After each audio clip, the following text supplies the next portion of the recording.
بسم الله والحمد لله رب العالمين والصلاة والسلام على رسوله الأمين وعلى أهله وصحبه أجمعين. Mes frères et sœurs, salam alaykum wa rahmatullahi wa barakatuh. Dans cet épisode, on va voir une histoire d'amour.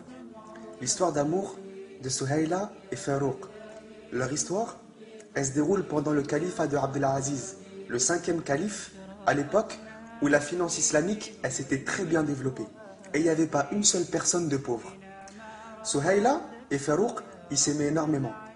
À peine 3 mois après leur mariage, il y a eu l'appel au djihad. Et Farouk, il devait partir pour combattre.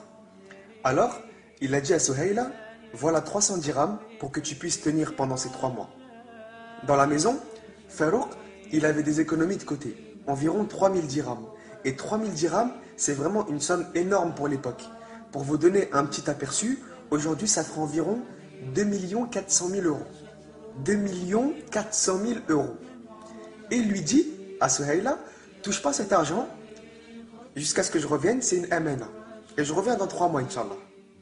Donc, 3 mois sont passés, 6 mois sont passés, et toujours pas de Farouk à l'horizon. 9 mois sont passés, et Suhayla donne naissance à un petit garçon. Et toujours aucun signe de Farouk. 1 an est passé, 1 an et demi, 2 ans. 2 ans et demi sont passés, et là, il y a un homme qui revient du champ de bataille et qui dit à Suhayla, Farouk est mort. Maintenant, elle sait que Farouk est mort. Au bout de 2 ans et demi. À ce moment, elle décide d'ouvrir le coffre des 3000 dirhams et de se servir. Subhanallah, pendant 2 ans et demi, elle s'est débrouillée avec 300 dirhams et elle a obéi à son mari. Ça, c'est une épouse pieuse. 3 ans sont passés et elle s'occupait de son petit garçon. Elle utilisait cet argent pour payer ses études et son éducation islamique. Tout ça, ça se passe à Médine. Au bout de 30 ans, Suhayla, elle pensait toujours à Farouk, parce qu'il s'aimait énormément. Elle se disait, Farouk, mon héros, il est mort en martyr, quel grand homme, etc., etc. Et quand il était parti pour le djihad, il s'est retourné 2 fois pour la regarder. Et là, Suhayla, elle l'a poussé en dehors de la maison, et elle lui a dit, crains Allah, va chercher le paradis, ne t'inquiète pas pour moi, je te retrouverai là-bas, Inch'Allah. Elle l'a poussé en dehors de la maison, et il est parti. Regarde le genre de femme, subhanallah. Donc, 30 ans après, imaginez Médine. On s'envole de Médine. Google Maps, on parcourt la terre à l'autre bout du monde et on arrive aux frontières de la Chine, dans les campements musulmans qui défendaient le pays. En plein milieu de la nuit, les soldats musulmans dorment et parmi eux, un homme qui monte la garde. Cet homme, il regarde le ciel, les étoiles, il se met dans une ambiance romantique et il commence à réfléchir. Et il se rappelle d'une femme qu'il avait, une femme qu'il aimait énormément. Alors, il commence à se demander comment elle va, qu'est-ce qui s'est passé, est-ce qu'elle s'est remariée, est-ce qu'elle est morte, est-ce qu'elle est partie vivre dans un autre pays, etc., etc. Et il commence à devenir fou.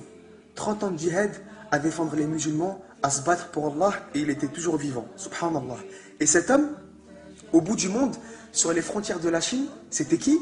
C'était Farouk. Il était toujours vivant. Quand il a goûté au djihad, il ne pouvait plus s'arrêter de combattre pour Allah, ça y est. Donc, il ne pouvait plus retourner chez lui. À l'autre bout du monde, il commence à penser à Suhayla.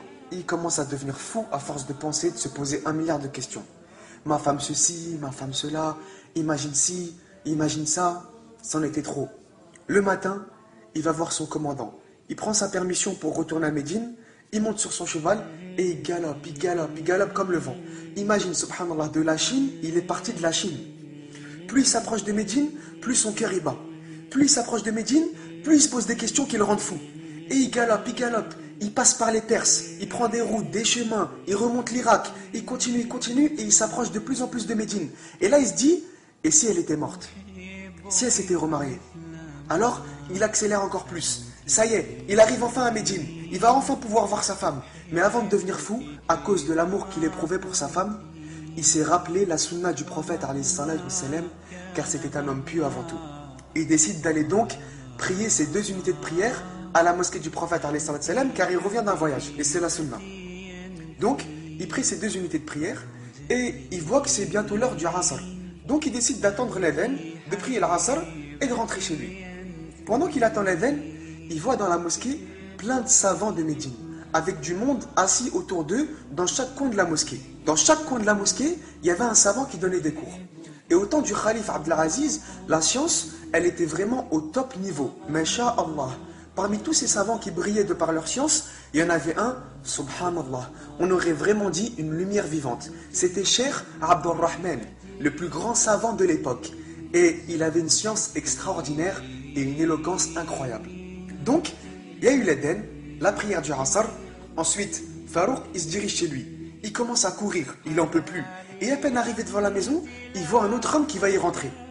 Alors, il se demande qu'est-ce qui se passe. Il commence à stresser et il sait très bien que les Arabes, ils étaient connus pour leur jalousie. Alors l'homme qui est devant la maison, il lui dit « Hé toi !» Il l'attrape par le col et Farouk il lui dit « Mais c'est ma maison !» L'autre il lui dit « Non, c'est ma maison !» Alors ils commencent à se battre. Et les gens de la ville, ils arrivent en masse pour voir ce qui se passe. Et ils disent à Farouk « Laisse-le tranquille toi, c'est sa maison !» Et Farouk il leur dit « Non, je suis Farouk, ceci est ma maison !» Et à l'intérieur de la maison, il y avait une femme âgée. Et elle entend cette voix et elle se dit « Non, c'est pas lui, c'est pas possible. » Alors elle se couvre, elle sort et elle le voit. Et elle dit « Laissez-le tranquille, c'est Farouk, c'est mon mari, il était parti au djihad il y a 30 ans et il vient à peine de rentrer. » Alors les gens ont commencé à pleurer parce qu'ils réalisaient ce qui est en train de se passer. Et Farouk et Souhaïla, ils se sont jetés dans les bras l'un de l'autre, puis ils sont rentrés à l'intérieur. Ils ont pleuré, discuté, rigolé, 30 ans d'absence, t'imagines? Il y en avait des choses à se dire.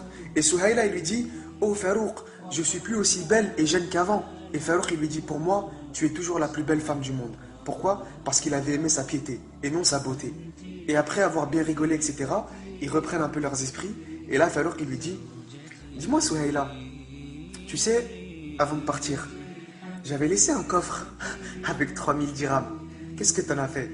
2 millions d'euros. T'imagines, tu les oublies pas comme ça, 2 millions d'euros. » Alors Souhaïla, elle lui dit « Farouk, est-ce que t'es parti à la mosquée ?» Et elle savait très bien que Farouk, il était parti à la mosquée parce qu'elle connaissait son mari et elle savait que son mari c'était un homme pieux. Et Farouk, il lui dit « Oui, pourquoi ?» Alors elle lui dit « T'as pas remarqué quelque chose de nouveau depuis ton départ ?» Il lui dit « Si, la mosquée, subhanallah, elle est remplie de savants incroyables. Les temps ont changé, la science s'est vraiment répandue. » Et Souhaïla, il lui dit « T'as remarqué un savant en particulier ?» Il lui dit « Bien sûr, il rayonnait de lumière parmi tous les savants, c'était le plus lumineux. » Alors elle lui dit « Qu'est-ce que tu donnerais pour être cet homme ?» Il lui dit « Je donnerais n'importe quoi pour avoir autant de science que lui. » Et elle lui dit « Tu donnerais même 3000 dirhams pour ça ?» Il lui dit « Oui, sans hésiter. » Alors elle lui dit « Et si c'était ton fils, tu donnerais autant ?» Il lui dit « Je donnerais même plus. » Alors elle lui dit « C'est ton fils, Abdurrahman. » Son fils était le plus grand savant de Médine. Parce que sa mère, elle avait dépensé la totalité des 3000 dirhams pour l'éducation religieuse de son fils. 2 millions d'euros. Au lieu d'aller faire les marchés et se faire plaisir bien comme il faut, elle a décidé d'investir dans l'éducation de son fils. 2 millions d'euros. Et nous, qu'est-ce qu'on a dépensé pour l'islam aujourd'hui? Rien. Après ça, Farouk, il est devenu fou. Il est sorti en criant partout « Cheikh Abdurrahman est mon fils! Cheikh Abdurrahman est mon fils! Je suis Farouk! Où est Cheikh Abdurrahman ?»